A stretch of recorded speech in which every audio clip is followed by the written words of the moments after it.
mtu wa mwisho akamalizia al-Imam Ibn al-Qayyim al-Jawzi akasema man yuqimu hadhihi al-umur, ni yule atakayevisimamisha vitu hivi vitatu, wazada ala dhalik, lakini mtu huyu akazidisha katika hayo yote, akazidisha indama dakhala fi salati, pale alipoingia tu kwenye swala yake, sallama qalbahu wa jawarihahu lillah فإنه يعبد الله كأنه يراه.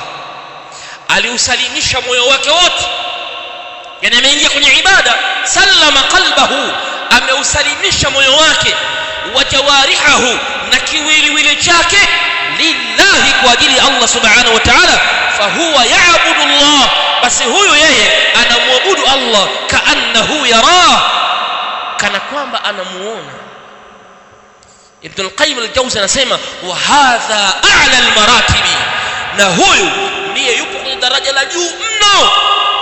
Jasaduhu fil ardhi wa qalbuhu ila as-samaa, mwili wake upo ardhini lakini moyo wake upo kwa Allah subhanahu wa ta'ala juu.